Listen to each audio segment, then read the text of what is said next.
Peter, when you went into the awakened state, what was your experience like? And was it an obvious change, a quick change, or was it a gradual transition?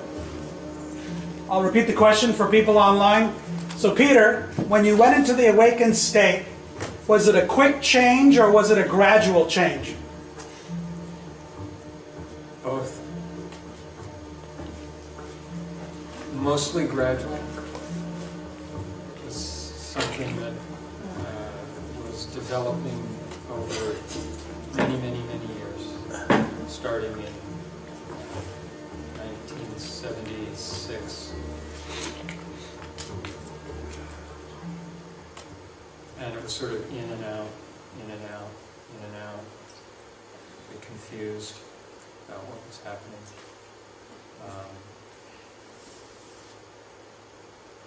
I was telling a group this morning that the way it unfolds is kind of like a flower blossoming.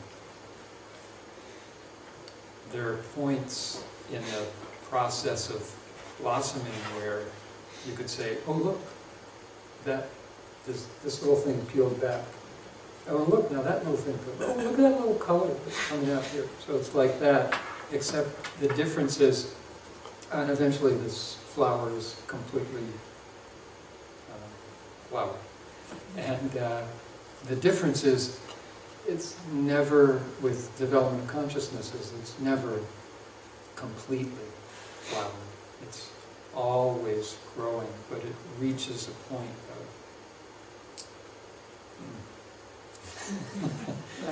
where, and that's like, there's this point, at least for me, this was my experience. There was a point where it was, oh, okay. It was very quiet for me. I know for some people that I've spoken with, it was a huge flash from night to day, and it just didn't happen that way for me.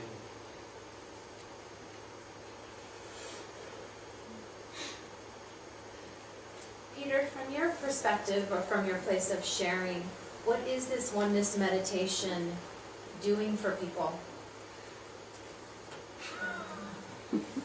So Peter, from your perspective, what is this oneness meditation doing for everybody?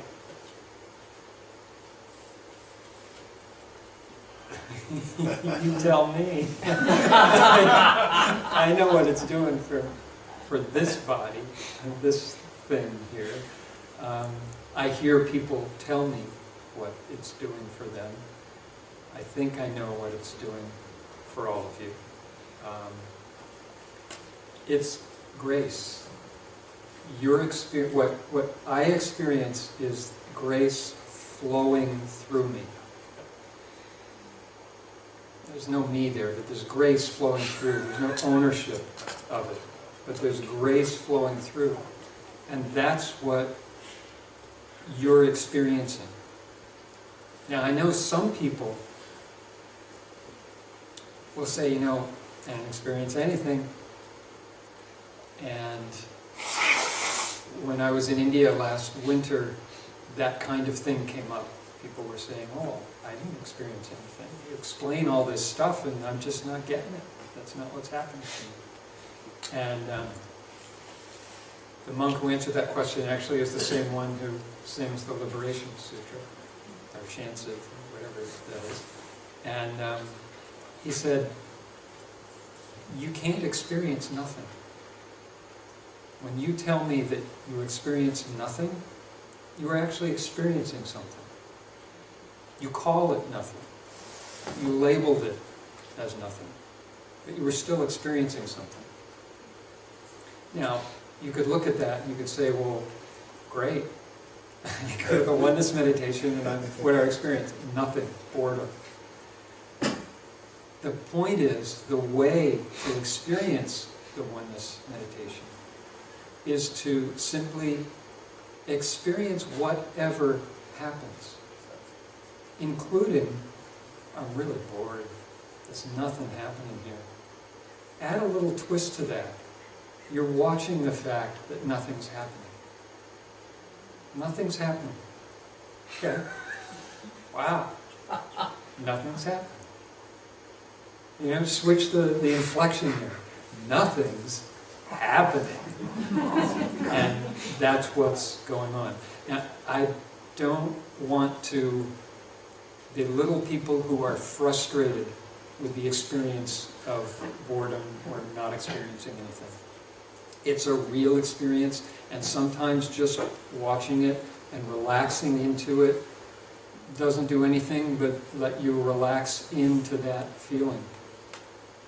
You just keep going with it. You just keep taking it as it comes. Believe me, there is a flower that is coming out through this process that is just going to, you'll love it. Maybe you already love it. So Peter, we have a question from someone on the internet. It appears that you're giggling, you're laughing, and the banner's dying.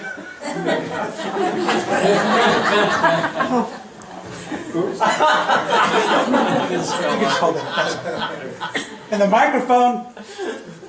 So the question is, do you feel like a little child? What's going on inside? Yeah, that really describes it well. Just feels like a child. I'm a lawyer.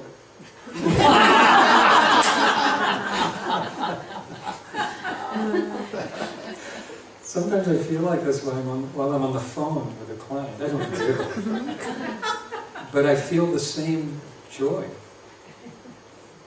It doesn't matter that I'm talking about some arcane aspect of tax law and helping somebody make some money. There's just joy. It's just there. And sometimes, like when I'm doing this, it bubbles. Somebody here asked a question this morning. They said to me, when we were talking about what the experience is like, he said, is it joy? And I said, yeah, it's joy. If joy means just simple, quiet, contented. If joy means, you know, all the giggling and stuff like that, well, that's just another thing. That's a really positive, joyous experience. Yet that's different than joy. Joy is just, it's just that quietness. And that's mostly what is experienced during the oneness meditation. Sometimes I cry, I go into one side of experience. And other times I'm laughing, and that's this other side of experience. But most of the time, it's just this silent center. And in fact, that's there all the time. And it's just kind of going back and forth and back and forth. And it's not really, I mean, I don't really want to get on a soapbox here, but I know a lot of us, as I talked about this morning, a lot of us feel that what life is about is moving from the difficult, quote, negative stuff to the positive stuff. You know, I feel bummed out, but someday I'm going to be really happy all the time. Just going to be giggling and laughing. And my experience is that that's not what life is. Life is, sometimes you feel a little bummed, sometimes you feel really happy. But both of those experiences are just the experience of moving back toward the middle, back toward the center, back toward quietness. You can kind of look at that way and say, wow, I'm really happy.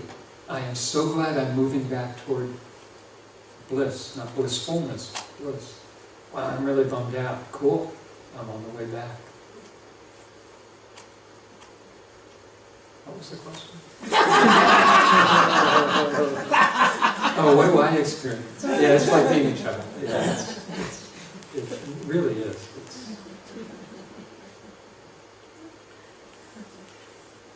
So how long we can do this? Got a few more minutes, a few more questions. So Peter, you mentioned that you cry sometimes.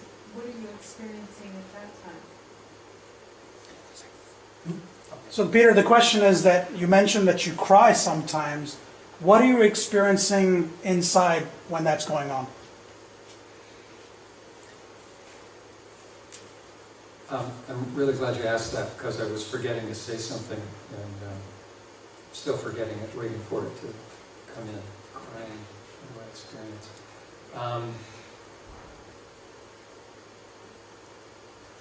Everything that happens while I'm offering you all the oneness meditation,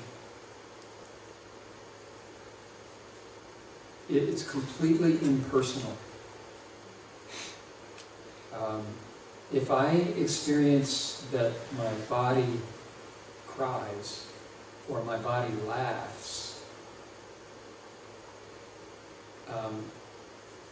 it's not like somebody told you a joke and you felt that it was humorous, or somebody told you something really sad and you felt so sad that you cried. These experiences just kind of wash through me. They're for you all. Somebody out there needs to see that in that moment, whatever it is. For me, it just stuff that's going on. There's no personal connection with any of it. Yeah, it's this massively impersonal experience. Someone asked this morning, they said, when you look at someone, I can't remember precisely what the question was, but what it was trying to get across was I somehow interacting with that person? Was I communicating with them? What was going on? I'm not even here while this is going on. Whatever that is not communicating with anybody. It's between whatever you experienced. If, say, I look in your eyes as I'm sweeping across the room, that's between you and the divine. I have no idea what's going on there. Absolutely none. Take these off. Apart from the actual experience, I can't see anybody. So we have one more question from the internet, Peter. When you're in the state of grace, are you seeing something visually, internally, any images, anything that's going on?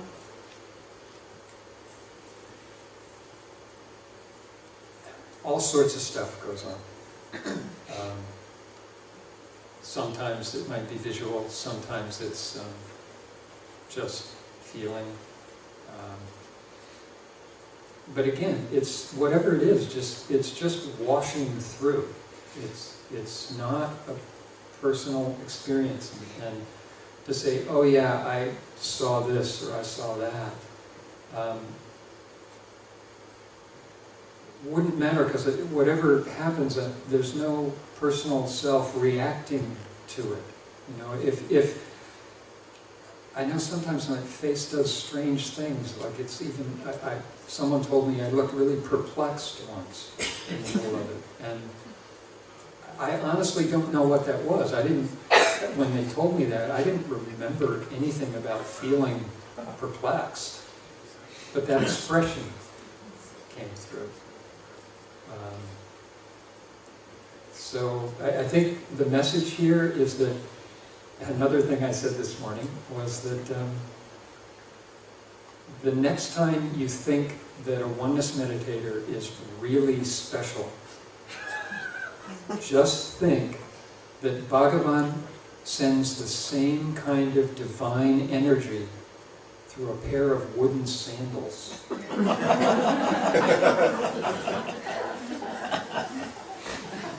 Just a mode of delivery.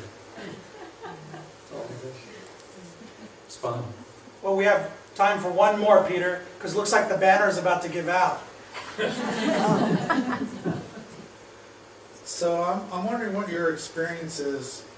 Are you experiencing the world like a witnessing aspect where things seem like a movie, or is it more like a unity experience where you're at one with objects of perception. You're experiencing that oneness. So Or Peter, is it something else? it's a two-part question. I asked one question. So the question is, how are you experiencing the world? Is it, some people call it the witness? Can you give us some insight in how you relate to the world as an attorney or in the state that you're in?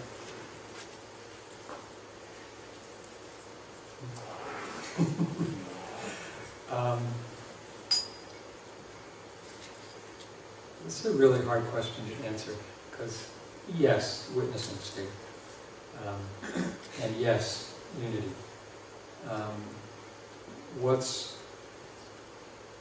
Those are like buzzwords for people who have been in TM, right? So, and for people who haven't,